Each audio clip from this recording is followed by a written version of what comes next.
le sacrifice de la croix. Grâce à lui, Seigneur Dieu Tout-Puissant, nous pouvons nous rapprocher auprès de ton trône de sainteté, ton trône de puissance. Christ, merci pour le Saint-Esprit. C'est lui l'opérateur. Et nous ne sommes que des instruments que tu vas devoir utiliser. Accepte, Seigneur Dieu Tout-Puissant, maintenant de t'élever et que tous tes ennemis soient dispersés. Que ceux qui haïssent ton nom fuient devant toi. Moi, je crois que c'est toi qui communiques ta pensée à tout un chacun. Et nous ne sommes que des instruments. Qu'il en soit ainsi selon ce qui est écrit. Ce que nous faisons, oh Dieu, c'est toi qui le fais par nous. Au nom de Jésus. Amen. Amen. Les choristes, quand vous avez chanté, vous n'avez pas le droit d'aller derrière là-bas et commencer à criailler en dérangeant même le culte. Vous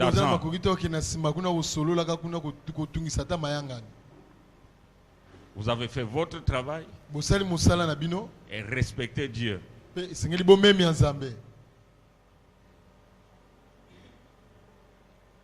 Que Dieu donc soit loué pour ce matin.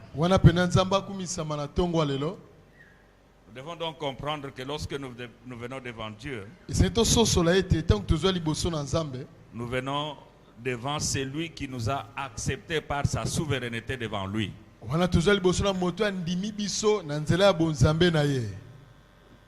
Ça, la souveraineté veut dire Bonzambé.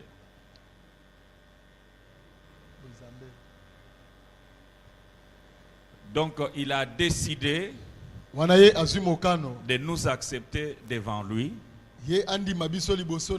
alors que s'il doit vraiment voir en détail nos vies, il ne peut pas nous accepter devant lui. Mais il a décidé qu'il nous accepte ainsi. Il a droit au respect et à la vénération. Et lorsque nous nous approchons de lui, approchons avec crainte et tremblement, dans un respect spirituel, car il y a la distance entre lui et nous. Et n'eût été ce sacrifice merveilleux du Christ à la croix, personne ne pouvait se rapprocher de Dieu. Esaïe a dit que toute notre justice, elle est comme un vêtement souillé devant toi. Chaque fois que nous nous approchons de Dieu, il faut que nous puissions comprendre ces principes. Alors nous aurons une attitude respectable. Et nous ferons des choses de la bonne manière. Nous sommes toujours en train de parler des ressources principales du travail et de la productivité. La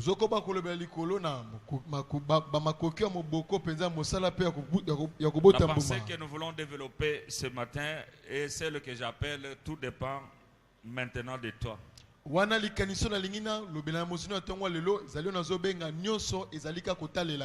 Tout dépend maintenant de toi. Amen. Amen. Tout dépend maintenant de toi. Nous avons deux textes bibliques principaux auxquels nous ajouterons dans les détails plusieurs autres. Je me suis assigné un rôle, c'est ce que je comprends de la part du Seigneur, de pouvoir façonner ce que Dieu peut approcher auprès de moi,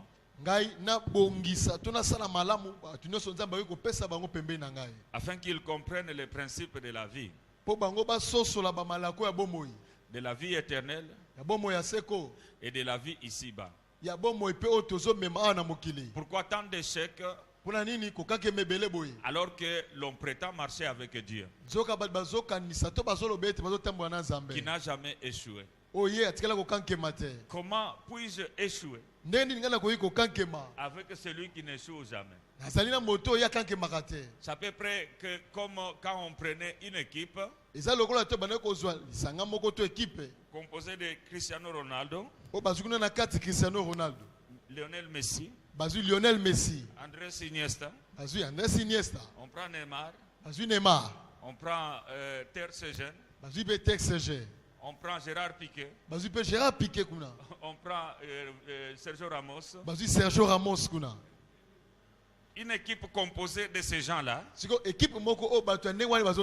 on la met avec V-Club,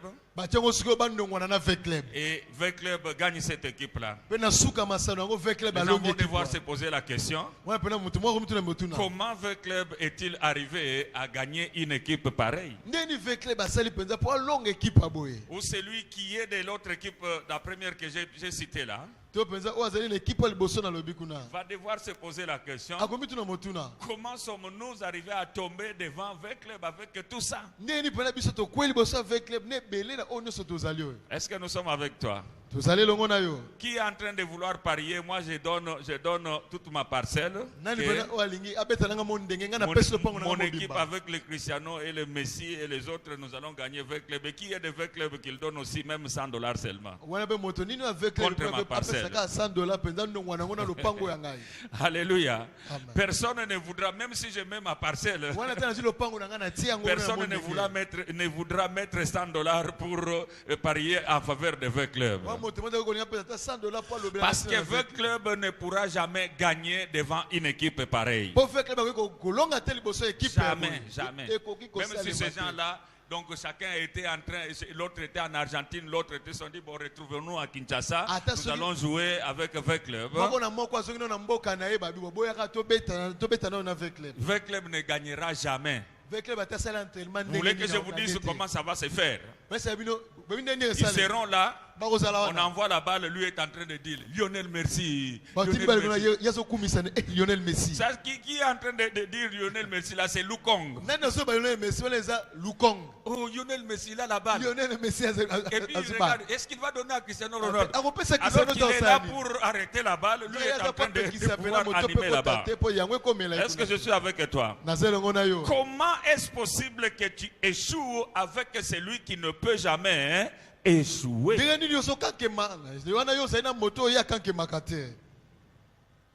Alléluia. Amen. Est-ce que nous sommes ensemble, frères et sœurs? J'aimerais que tu me relayes et que tu poses la question à ton voisin. Comment peux-tu échouer avec celui qui ne peut pas échouer? Tout dépend maintenant de toi, c'est ça la pensée. Nous avons le premier texte qui se trouve être celui de Josué chapitre 17. Josué 17 à partir du verset 14e jusqu'au 18e. Et le deuxième texte se trouve au chapitre 14. Le verset 6e, du verset 6e au 15e. Les autres viendront au cours du message. Deux textes principaux. Josué 17, 14 à 18. Et puis Josué 14, 6 à 15. Pour la première lecture, les fils de Joseph parlèrent à Josué et dirent: pourquoi nous as-tu donné en héritage un seul lot, une seule part, tandis que nous formons un peuple nombreux et que l'Éternel nous a bénis jusqu'à présent? Josué leur dit: si vous êtes un peuple nombreux, montez à la forêt et vous la battrez pour vous y faire de la place dans le pays des Phérésiens et des Réphaïm, puisque la montagne d'Éphraïm est trop étroite pour vous. Les fils de Joseph dirent: La montagne ne nous suffira pas. Il y a des chars de fer chez tous les Cananéens qui habitent la vallée. Chez ceux qui sont à Beth-Shean et dans les villes de son ressort. Dans les villes de son ressort. Et chez ceux qui sont dans la vallée de Gisraël. Josué dit à la maison de Joseph, à Ephraïm et à Manassé, vous êtes un peuple nombreux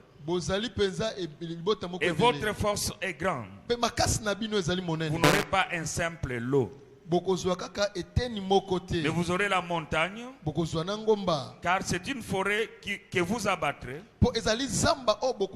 et dont les issues seront à vous. Et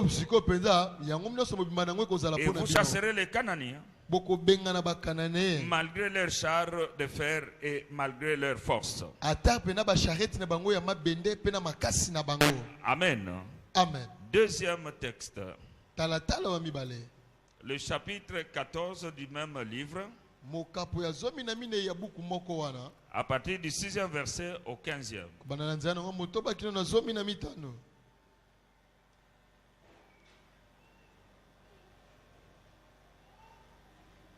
Les fils de Juda s'approchèrent de Josué à Gilgal. Et Caleb, fils de Jephuné, les Kénisiens, lui dit, tu sais ce que l'Éternel a déclaré à Moïse, homme de Dieu, au sujet de moi et au sujet de toi à Kadesh Barnea. J'étais âgé de 40 ans lorsque Moïse, serviteur de l'Éternel, m'envoya de Kadesh Barnea pour explorer le pays.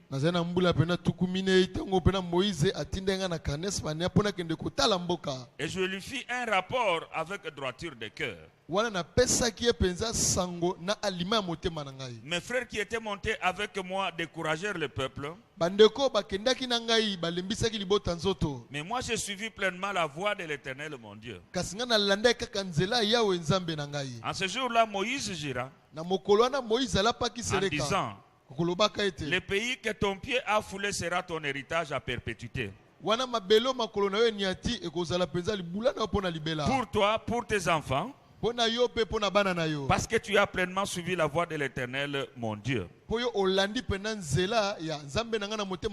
Maintenant, voici l'Éternel m'a fait vivre comme il a dit. Il y a 45 ans que l'Éternel parlait ainsi à Moïse. Lorsqu'Israël marchait dans le désert, et maintenant voici, je suis âgé aujourd'hui de 85 ans. Je suis encore vigoureux comme au jour où Moïse m'envoya. J'ai autant de force que j'avais alors, soit pour combattre, soit pour sortir et pour entrer. Donnez-moi donc cette montagne dont l'Éternel a parlé dans ce temps-là. Car tu as appris alors qu'il s'y trouve des Anakines et qu'il y a des villes grandes et fortifiées. L'Éternel sera peut-être avec moi et je les chasserai comme l'Éternel l'a dit. Josué bénit Caleb, fils de Jephuné, et il lui donna Hébron pour héritage. C'est ainsi que Caleb, fils de Jephuné, les Kénisiens, a eu jusqu'à ce jour Hébron pour héritage. Parce qu'il avait suivi la voie de l'Éternel, le Dieu d'Israël. Hébron s'appelait autrefois Kirjat Arba. Arba avait été l'homme le plus grand parmi les Anakines. Le pays fut dès lors en repos sans guerre. Acclamons pour la parole de Dieu, mes frères. Dans le premier texte que nous avons lu,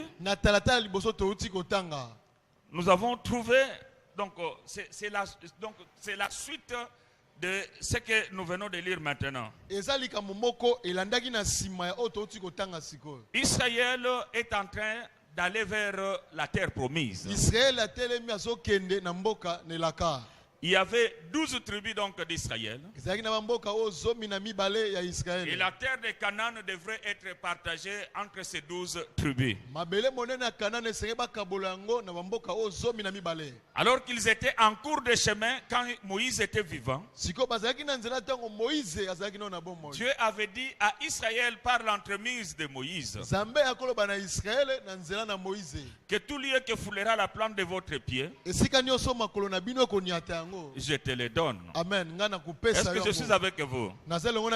Quelle manière de faire de Dieu? Quand nous sommes chrétiens, nous devons comprendre la façon de faire de Dieu. Dieu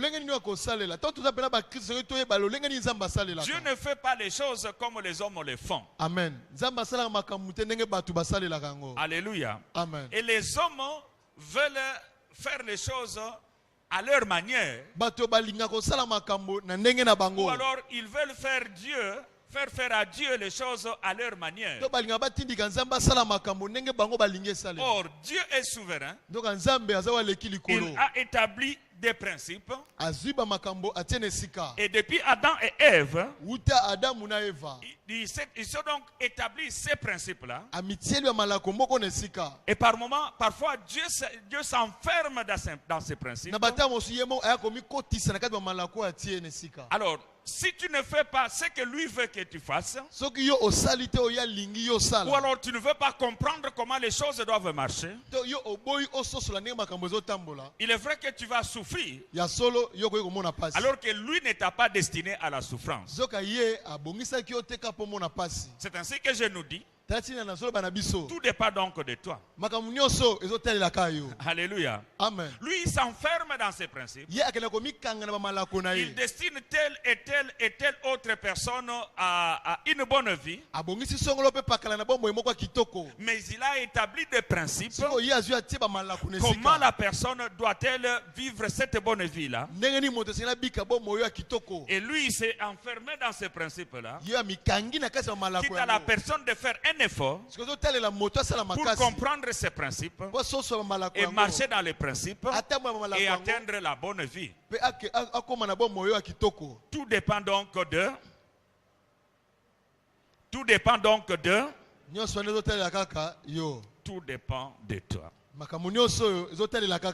Dans le premier texte, ou bien disons, dans les deux textes, nous voyons deux hommes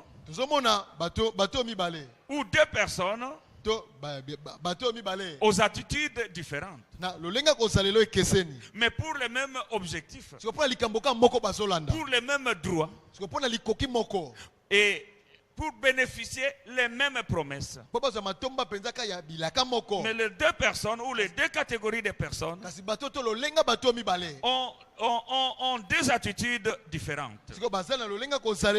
Il en a toujours été ainsi. Les attitudes diffèrent parmi les humains. Et c'est ce qui déterminera ce que celui-ci sera ou ce qu'il ne sera pas. Et aussi ce que cet autre sera ou ce qu'il ne sera pas. Ça dépend donc de son attitude. Et de comment il va devoir appréhender ce que Dieu veut faire ou ne veut pas faire. C'est alors que je nous dis, tout dépend donc de toi, ou tout dépend donc de nous, si nous voulons donc nous mettre tous ensemble dans le même sac. À peu près comme un parapluie qui est suspendu à un certain endroit. Et lorsqu'il y a la chaleur du soleil partout, on a établi le principe que ce parapluie ne va pas se déplacer. Quiconque veut s'abriter à l'abri des rayons solaires, il n'a qu'à se déplacer pour venir s'abriter en dessous de ce parapluie. Alléluia. Amen. Tu ne veux pas t'approcher, faire un pas vers là. Le parapluie ne va pas se déplacer. C'est ainsi qu'on a établi ces principes. À peu près comme la croix de Jésus-Christ. Celui qui veut être sauvé, il n'a qu'à s'approcher de la croix. S'il veut s'approcher il ne veut pas s'approcher de la croix, tout simplement parce qu'il voit Jérôme Anto Kachala près de la croix. Et comme lui, il n'aime pas Jérôme Anto Kachala, ou s'il n'aime pas Freddy et que Freddy est prêt à la croix, alors il s'est dit, non, moi je veux être sauvé tout en étant ici, pas jusque pas là-bas, parce que Freddy que je n'aime pas se trouve là. Il ne sera pas sauvé à cause du fait que le principe est que celui qui veut être sauvé, qu'il s'approche auprès de la croix. Quand il s'approche auprès de la croix, du coup il s'approche auprès de Freddy. Alléluia. Amen. Est-ce que je suis avec vous, frères? Est-ce qu'il y a quelqu'un qui me comprend? Même ici en RDC, frères bien-aimés dans le Seigneur, Dieu peut nous doter de beaucoup de bénédictions matérielles, mais le principe demeure le même.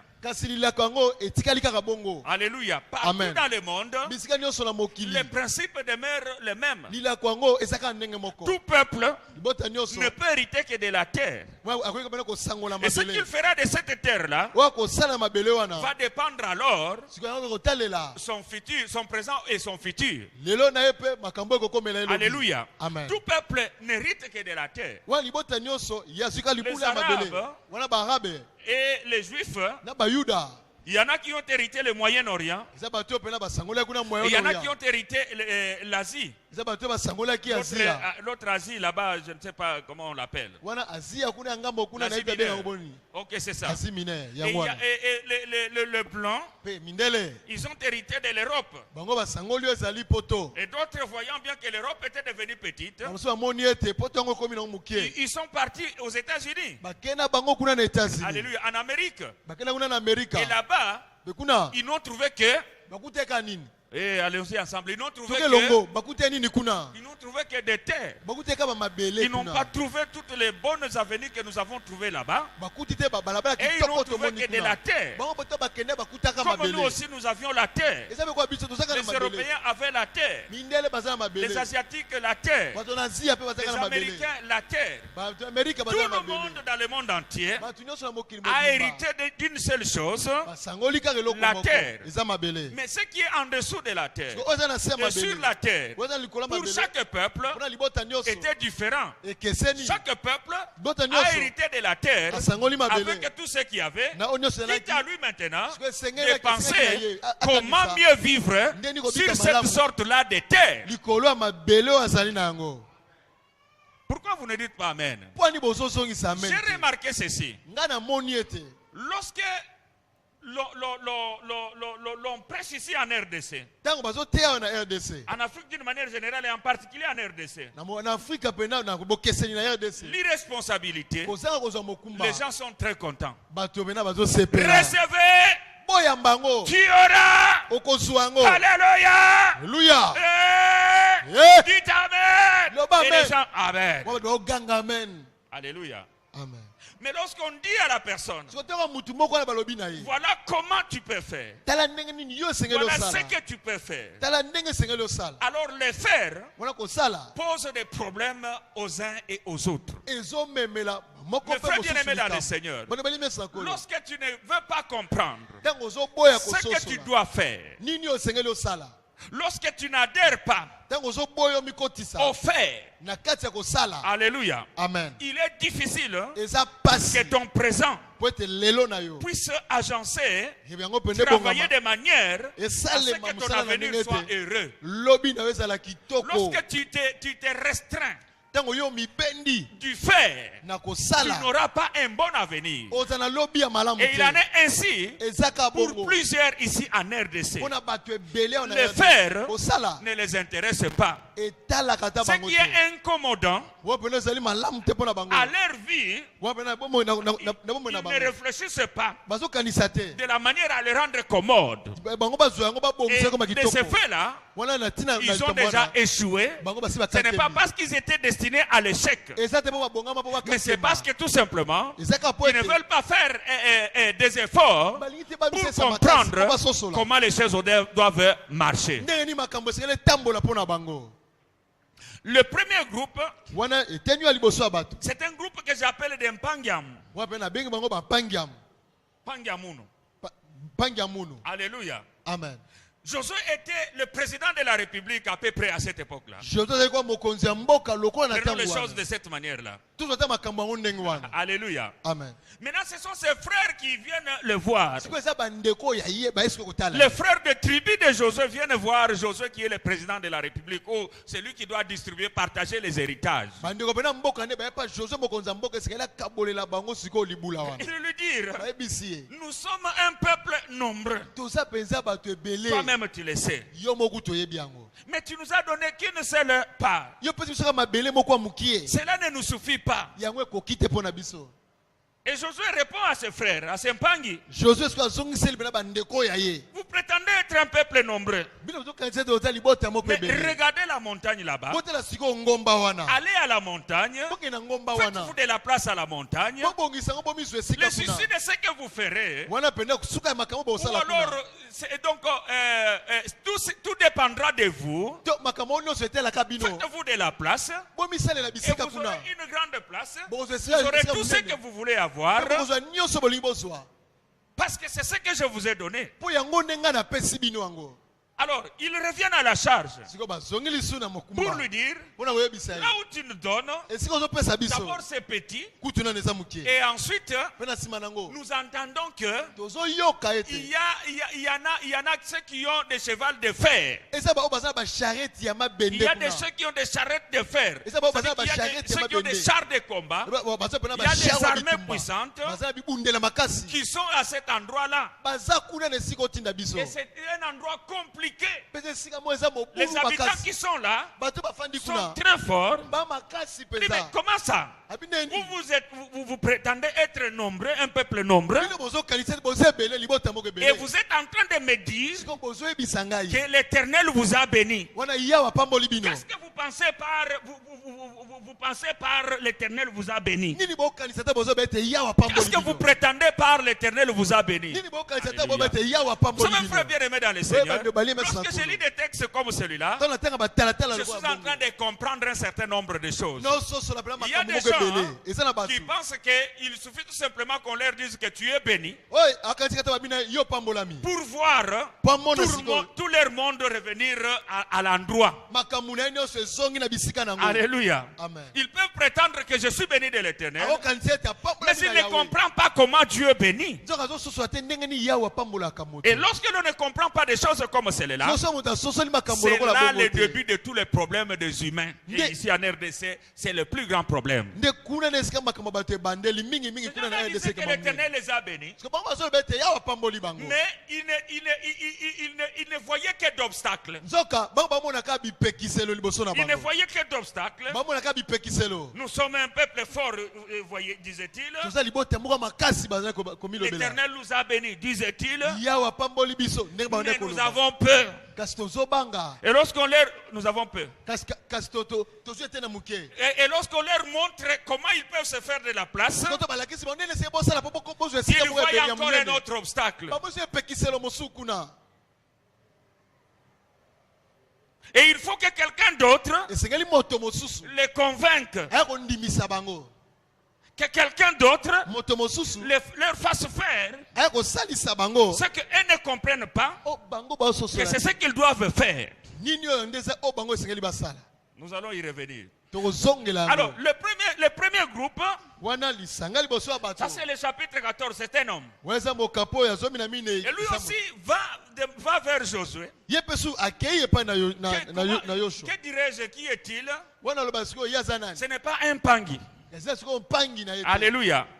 C'est un quelqu'un donc qui n'est pas de la tribu du président de la République. Alors il va vers le président. Il dit que président, tu sais que moi je suis béni. Il y a dans le temps, il avait été dit comme cela pour moi. Et donne-moi l'endroit là. Parce que c'est l'endroit indiqué pour moi. Et à cet endroit là, on dit bien que il y a la race des géants là-bas. Il y a des géants.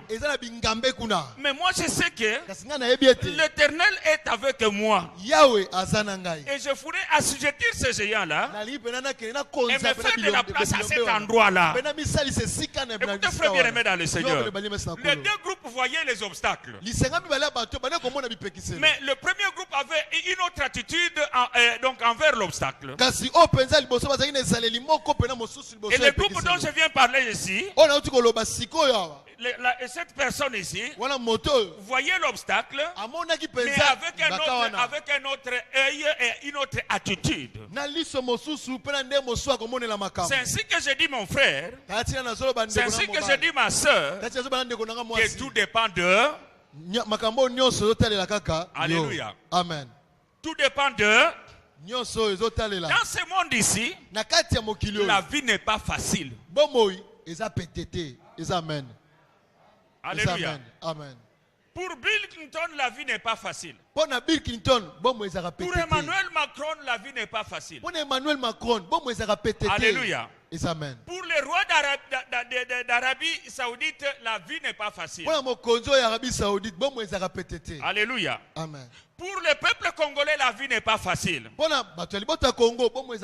Jean-Pierre Bemba, la vie n'est pas facile. Et pour n'importe lequel d'entre ceux que tu connais là, la vie n'est pas facile. Mais tout dépend de l'attitude de chaque personne. Sommes-nous ensemble, bien-aimés dans le Seigneur? Sommes-nous ensemble? Sommes-nous ensemble? Caleb était de la race d'Israël. Alléluia. Amen. Et le fils de Joseph, Caleb était le descendant de Juda. Juda était fils d'Israël. Et le fils de Joseph, dont Josué était ici, était aussi de la descendance d'Israël. Ils étaient tous dans Jacob. Quand Jacob héritait de ses promesses de la part de Dieu. En d'autres termes, chacun avait une particule de la promesse de Dieu dans sa vie. Parce que descendant de Jacob, alors que Jacob faisait alliance avec Dieu.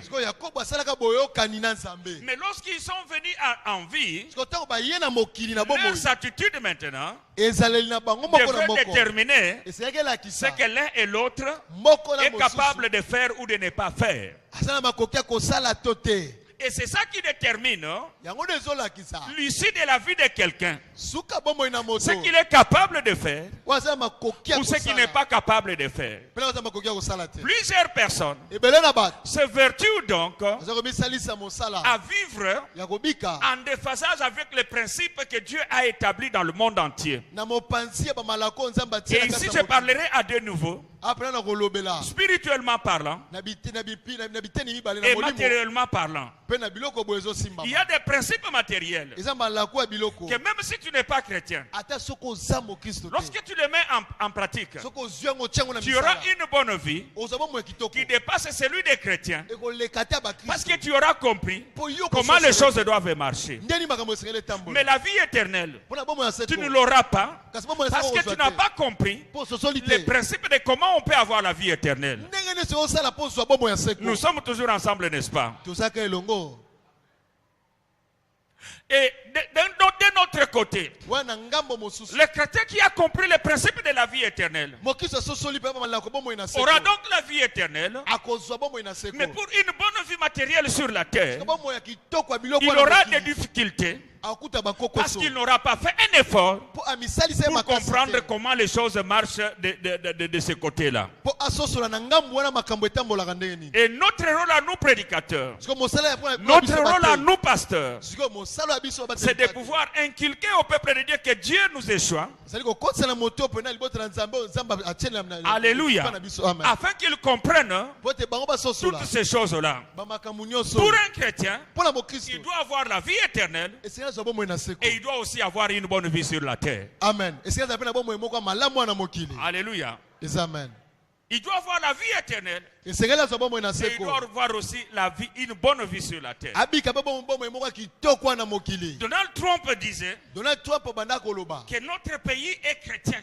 Nous ne devons pas accepter des principes qui ne sont pas chrétiens.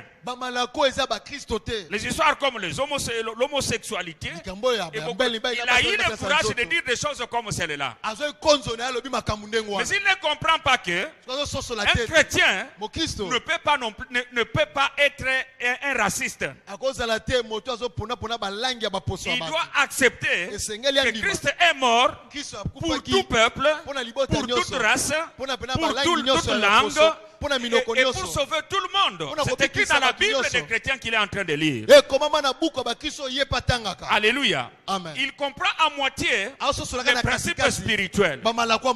Mais tout ce qu'il est en train de dire, c'est pour faire la discrimination, afin de restreindre d'autres personnes, qu'ils n'aient pas le matériel que l'Amérique a. De ce point de vue, il est en train de dévier. Mais en ce qui concerne les principes chrétiens, les valeurs morales, par rapport à Barack Obama, qui est noir, moi, je souhaiterais de Donald Trump que Barack Obama. Alléluia. Amen. Et Barack Obama, je le soutiendrai pour autre chose. Mais pour ce cas-là, de soutenir les homosexuels, je ne le soutiendrai pas. Alléluia. Amen. Voilà à peu près comment les choses doivent marcher, frère. Et même ici dans notre pays, si nous voulons bâtir un pays fort, nous devons savoir soutenir une personne qui a des valeurs sûres. Pas une personne qui est impliquée dans les détournements, dans la spoliation des biens, des biens publics, tout simplement parce qu'il aime Bangui. Le soutenir, je pense que c'est un non-sens. C'est la raison pour laquelle l'Afrique a des problèmes. Alléluia. Amen. Je soutiens Freddy parce qu'il est de ma tribu. Alors que Freddy est champion dans la spoliation des biens publics.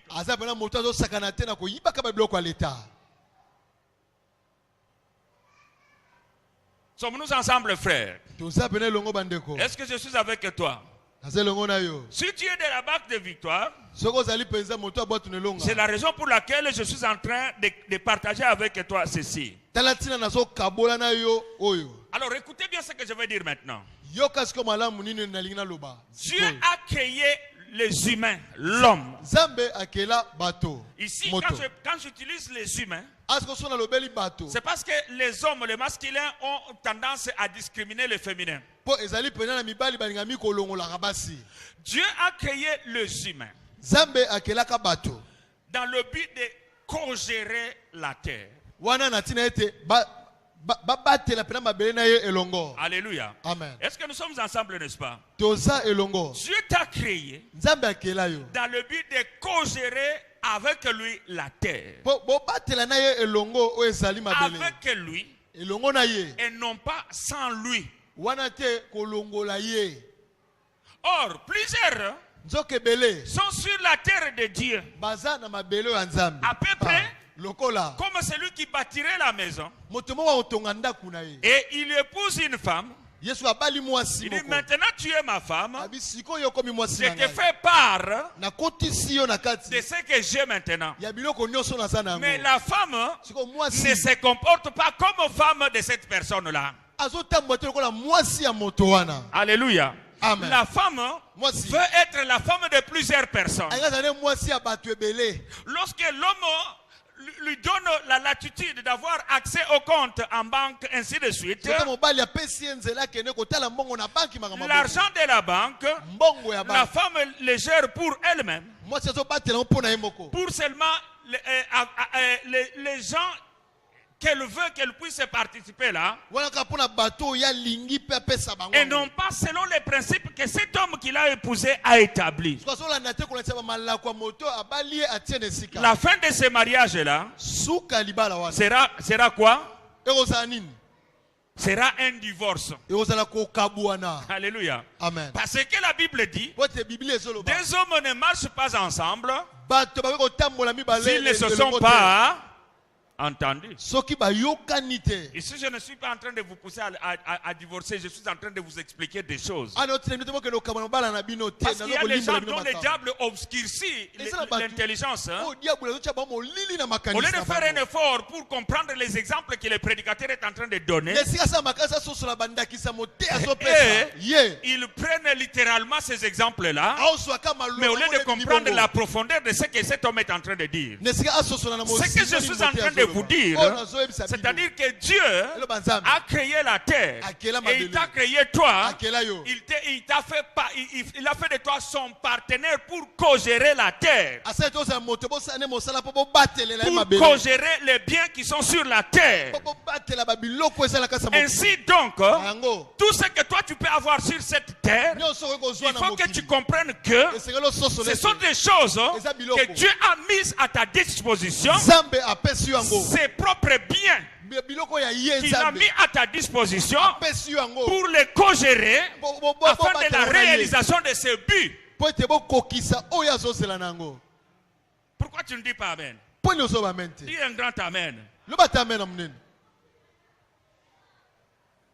Papa Jean-Paul dit à Papa Nico que nous sommes co-gérants avec Dieu.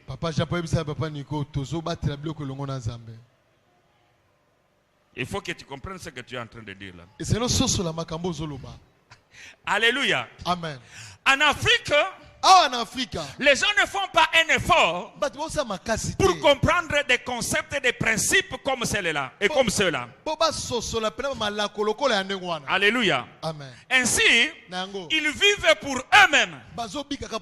Et c'est le début de leurs difficultés. Et ça peut être que ils ont des biens. Et comme ils ne co-gèrent pas ces biens-là avec Dieu, la grâce de Dieu peut faire que cette personne-là vive bien avec ces biens-là. Mais quand il mourra, la grâce s'est arrêtée là. Alléluia. Et ces enfants vivent dans la disette, dans la misère, parce qu'ils n'avaient pas compris comment les choses... Non, parce que les pères n'avaient pas compris comment les choses peuvent marcher afin de pouvoir laisser les biens à ses enfants et que ces enfants laissent à leurs enfants, ainsi de génération en génération. C'est ainsi qu'en Afrique, la plupart des riches, dès qu'ils sont décédés, la postérité qui reste, la première des choses à faire, c'est de vendre les biens que le défunt a laissés et revenir à la case départ. Il ne peut pas être la continuité, mais ils reviennent à la case départ. Parce que de la vie de leurs parents, eux aussi n'ont pas fait un effort pour comprendre comment ce papa ou cette maman a acquis une aussi grande richesse ou des biens relatifs. Comment a-t-il fait pour continuer la même action? Ainsi donc, nous avons des problèmes. La faute des deux côtés, du parent ou des enfants.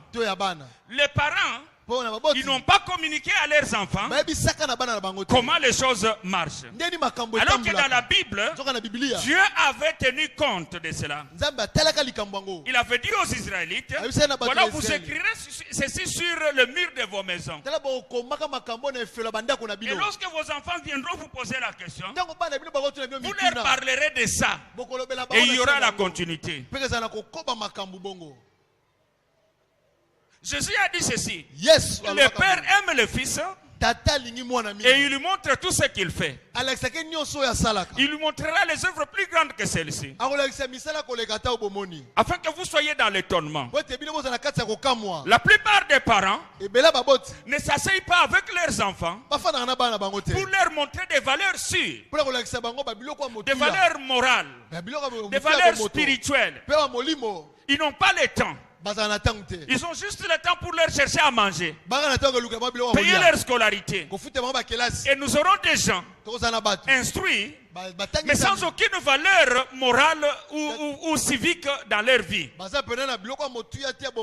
ainsi que nous pouvons voir des enfants sur la rue qui ne respectent pas des adultes, qui ne respectent pas les biens publics, qui ne respectent pas les biens communautaires. Où est-ce qu'ils ont appris ça? L'école est là juste pour chanter à la gloire de ceux qui sont au pouvoir.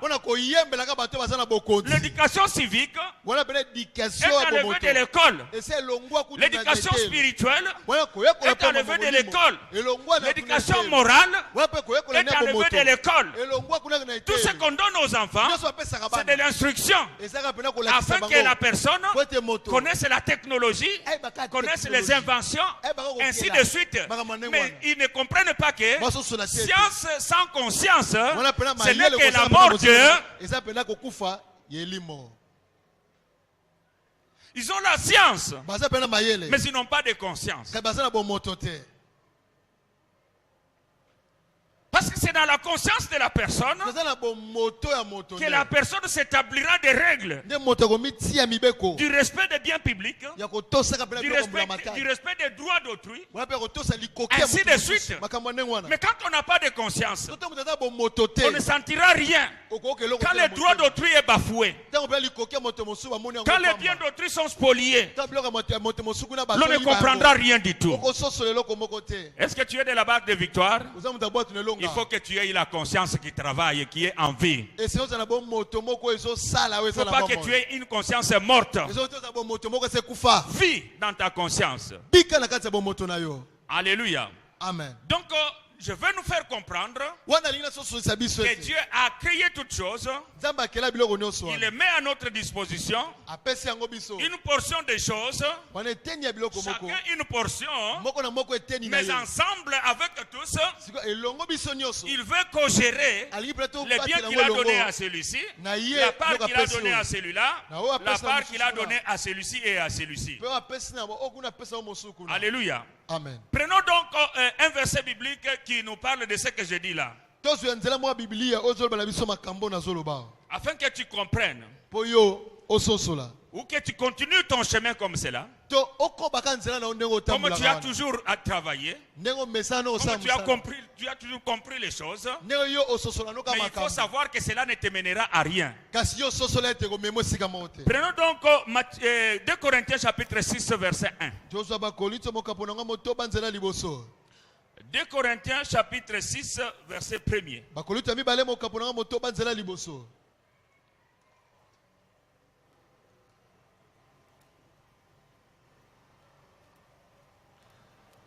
La Bible dit ceci.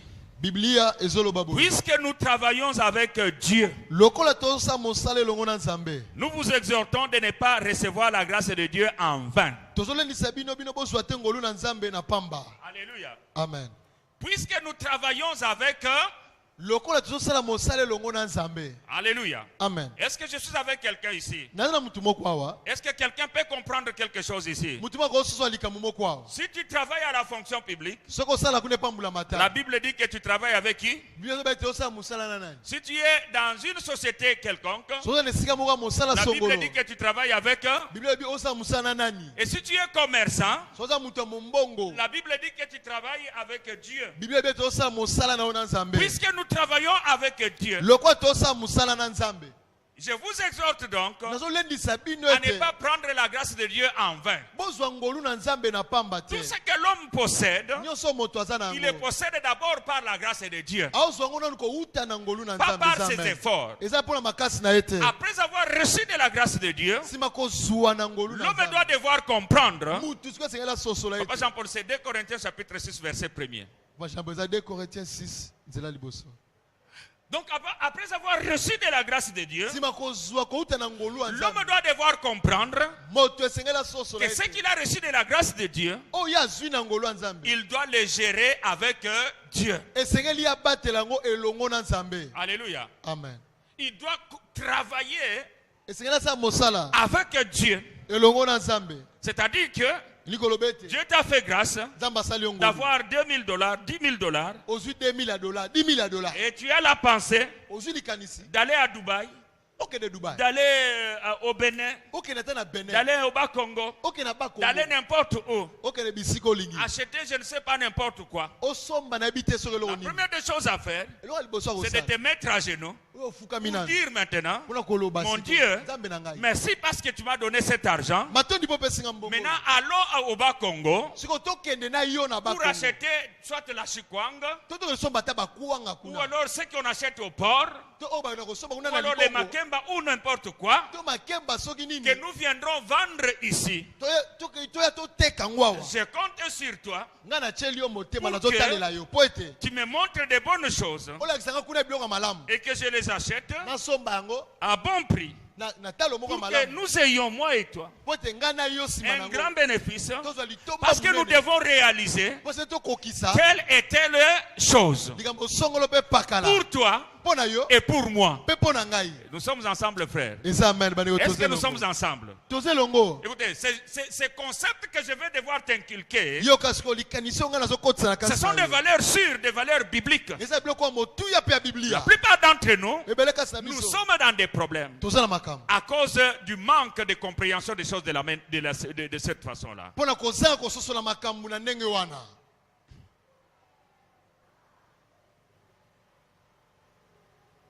Dieu a créé l'humain pour co-gérer avec lui les biens, la terre et tout ce qu'il y a de richesses qu'il a mises sur la terre. Ça, c'est le premier niveau. Faire le plan avec lui. Parce qu'on aura compris que nous devons travailler avec lui. Le faire participer à ce que tu es en train de faire. Qu'il ne puisse pas être loin de toi. C'est ainsi que David priait en pleurant. Oh Éternel, ne me retire pas ta grâce. Ne me retire pas ta grâce. L'apôtre Paul dit, je vous exhorte que vous ne puissiez pas recevoir la grâce de Dieu en vain. Si nous respirons, c'est par la grâce de Dieu. Nous étions avec une femme aux États-Unis l'année passée. Nous avons vécu nos derniers jours aux États-Unis. Donc, dans son véhicule, elle nous conduisait de longues distances. Cette femme-là nous a beaucoup suppléé. Vous ne devez pas rentrer au pays sans que vous mangez chez moi. Mais je ne sais pas préparer. Non, ce n'est pas que de savoir de tout ça. Donc ça dit qu'elle s'est préparée, mais elle n'avait pas le temps pour le faire. Je vais devoir vous amener au restaurant. Et là, nous resterons pendant longtemps. Je dépenserai de mon argent. Nous mangerons. Nous poserons. C'est comme si vous avez mangé chez moi. Elle conduisait. Son mari était à côté. Et c'est elle qui conduisait leur véhicule. Et nous étions en... Je ne me souviens même pas si c'était comme ça, mais c'est une femme qui conduit. Elle était forte. Nous sommes allés à ce restaurant-là. Et quand j'ai posé des questions à son mari, la femme dit, mais l'apôtre Anto, laisse distraire mon mari. Laisse distraire mon mari. Nous avons beaucoup blagué. Donc, mine de rien. Maintenant que je nous parle là, cette femme-là est entre la vie et la mort. Parce que souffrant d'un cancer qui est à un stade avancé irréversible. Au point que les médecins disent qu'on la place sous la protection des hommes qui doivent le préparer pour la mort. Mais mes frères, rendez-vous compte que cette femme-là conduisait quand nous étions là au mois de septembre ici. Elle était forte. Mais comment, mine de rien comme ça, on parle d'un cancer irréversible au point qu'on commence à le préparer à la mort. Et qu'est-ce que toi tu as fait dans la vie pour que tu n'aies pas des choses comme celle-là? Que quelqu'un me dise la grâce de Dieu seulement. Parce qu'il y a des gens qui mesurent la quantité de la grâce de Dieu par rapport au bien matériel. La grâce de Dieu, ce qu'elle nous procure, dépasse le bien matériel. Le fait seulement d'avoir une bonne santé et de mieux respirer comme tu respires là, c'est la grâce de Dieu. Il y a des gens qui ont difficile à respirer seulement comme ça, à respirer, donc tu les vois en train de souffrir. Et tu te dis, mais comment les choses peuvent-elles être comme ça? Alléluia. Amen. Et moi je t'exhorte comme l'apôtre Paul de ne pas recevoir la grâce de Dieu en vain. Parce que tout ce que tu es l'objet de la grâce de Dieu. Ce matin tu es ici en train d'écouter ce que je te dis par la grâce de Dieu. Ce n'est pas à cause de tes efforts. Qui entre nous est en train de faire un effort pour respirer ici? Est-ce qu'il y a-t-il quelqu'un qui fait un effort pour respirer ici? Ça vient automatiquement. De la manière que Dieu a établi les principes. Comme le pasteur Thierry nous a dit le vendredi, c'est Dieu qui établit les règles. Que Freddy respire. Et Freddy va respirer. Que Titubi filme. Titubi va filmer. Alléluia. Et si Dieu dit autre chose, les choses seront contraires. Sommes-nous ensemble, frères bien-aimés dans le Seigneur? Que Dieu bénisse la barque de victoire. Que Dieu bénisse ma soeur et mon frère. Alléluia. Recevez donc la grande grâce de Dieu. Que la grâce de Dieu te soit multipliée en abondance.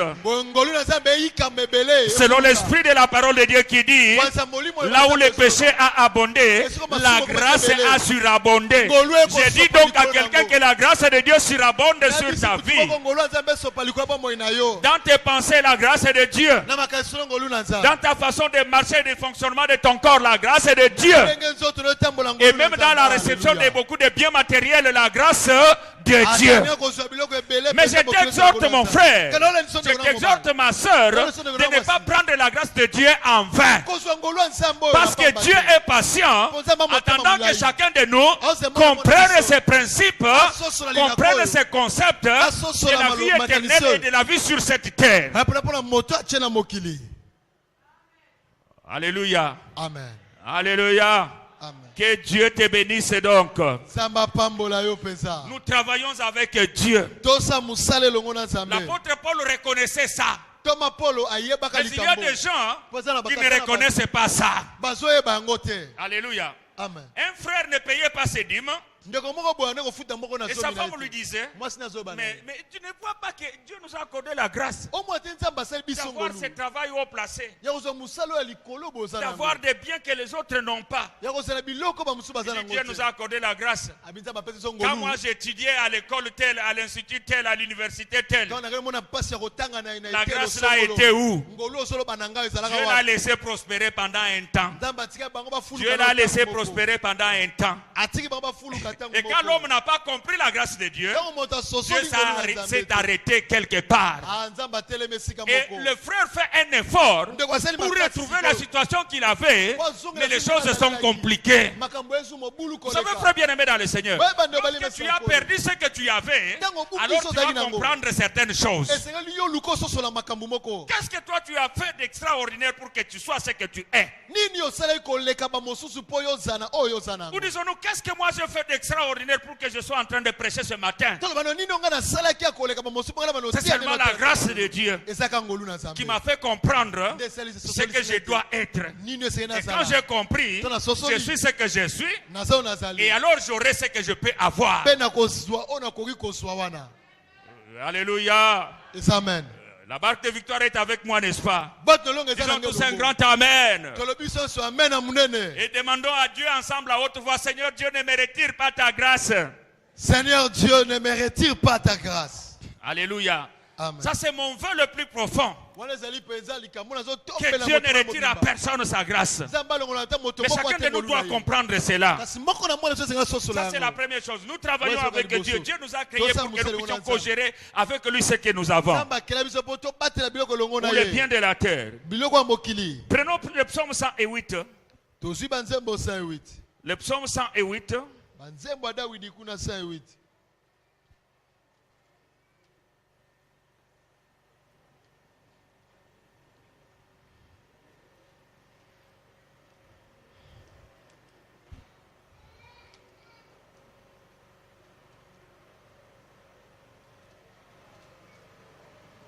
Le verset 14e nous suggère cette lecture.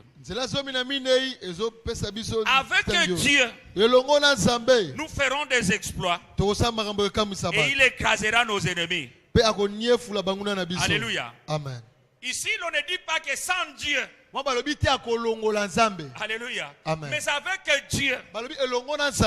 C'est ainsi que nous devons comprendre, frère. Dans toute notre vie, Dieu est vraiment important. Alléluia. Amen. Il est important que nous soyons avec Dieu. Nous avons vu que dans le travail, nous devons travailler avec Dieu.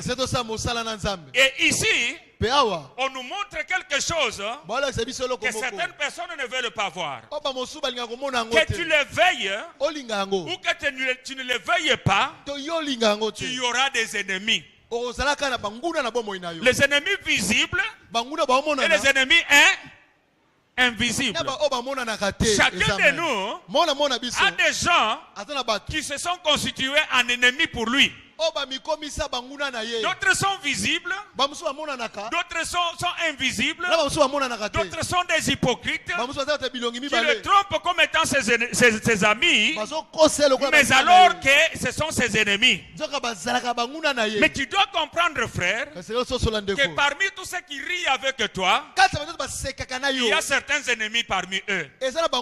Tu dois comprendre que dans le monde invisible, il y a des principautés. Alléluia. Amen. Et tu dois aussi comprendre qu'il y a des ennemis qui se sont déclarés eux-mêmes que pour celui-là, moi et lui, ça ne peut pas marcher. Ça, c'est mon ennemi. Alléluia. Amen. Mais la Bible déclare, avec Dieu, nous écraserons nos ennemis. Seul tu ne pourras rien contre tes ennemis. Vous savez, nous chantons un cantique ici. Les ennemis dans l'ombre rôdent autour de moi, accablés par leur nombre. Que ferais-je sans toi, mon Dieu? Chaque jour, à chaque heure, moi j'ai besoin de toi. Viens, Jésus, et de me auprès de moi. Alléluia. Amen. Les ennemis, ils sont dans l'ombre. Il y en a que tu ne vois pas. Et sans Dieu, si tu n'acceptes pas ces concepts et ces principes, tu n'auras rien à faire. Quel que soit le niveau intellectuel que tu as, quel que soit le savoir-faire que tu as, mais quand les ennemis veulent te combattre, ça sera comme ce peuple-là, quand Israël avait semé. C'était au moment des récoltes que les Madianites, les Amalécites venaient nombreux avec leurs chèvres, leurs moutons, leurs vaches. Quand l'ennemi vient comme ça, il est sûr que de l'autre côté là-bas, il y a un peuple faible. Très bien aimé dans le Seigneur, comprends ceci. Le diable est puissant. Les démons, ils sont puissants. Alléluia. Amen. Sans Jésus, nous ne pouvons rien contre ces principautés-là. Mais Jésus nous a dit, je vous ai donné le pouvoir de marcher sur les serpents, sur les scorpions et sur toute la puissance de l'ennemi. Rien ne pourra vous nuire. Il dit, moi je vous ai donné. Je suis avec vous, frères. Avec Dieu, c'est la victoire éternelle. Mais sans lui, il n'y a rien. Avec Dieu, nous écraserons nos ennemis. Alléluia. Jésus a dit, voici les miracles qui accompagneront ceux qui auront cru. À mon nom, ils chasseront les démons. Alléluia. C'est à peu près comme le conseiller du président de la République. Alors, lorsque le président l'envoie avec son sceau dans un ministère pour donner des directives, le ministère en question doit obéir à ce que le conseiller est venu dire. Parce qu'il vient au nom du... Alléluia. Il vient au nom du président. L'ambassadeur des États-Unis n'est pas n'importe quel ambassadeur. Alléluia. Lorsqu'il vient, il dit des choses au nom des États-Unis. Donald Trump ne les contredira pas. Lorsque vous allez demander le visa pour les États-Unis, le consul qui est là, lorsqu'il veut vous accepter, il vous dit que je vous attribue le visa. Non, le gouvernement des États-Unis vous accepte sur son sol. Félicitations, vous avez votre visa. Mais vous ne voyez pas le gouvernement des États-Unis. Ici dans le monde, on ne voit pas Jésus-Christ, mais on voit moi. Et l'on te voit toi. Et tout cela, c'est l'objet de la grâce de Dieu. Alléluia. Amen, amen. Je vous avais rapporté autrefois que lorsque l'homme a établi dans l'église où je priais, j'étais membre comme vous. Et que je forme le groupe d'intercession de cette église-là. C'était un dimanche comme celui-ci. Notre pasteur m'a fait lever parce qu'il nous a trouvé avec un groupe de gens en train de prier chez moi à la maison. Alors il m'a fait lever. Il dit que frère Kachala Telema. Je me suis mis à genoux. Il a communiqué à l'église. Frère Kachala va faire un groupe d'intercession pour l'église. C'est celui qui veut y adhérer, qu'il adhère là-dedans. La première chose, les gens sont venus s'adhérer chez moi. Ils ne sont pas allés chez le pasteur. Pourquoi? Parce que le pasteur m'a donné le pouvoir. Alléluia. Très bien aimé, nous devons comprendre ces choses si simples et si faciles. Le pasteur exerçait le pouvoir de Dieu et il me l'a conféré pour que je dirige le groupe d'intercession. Alors lorsque je suis allé à la maison, d'abord dans la voiture que nous sommes entrés, à cette époque-là je n'étais rien, nous n'avions pas de véhicule. Nous sommes entrés dans une voiture d'un frère qui habitait le même quartier avec nous à Yolo. Le frère commence à critiquer ça, oubliant que la personne principale de la formation de ce groupe-là était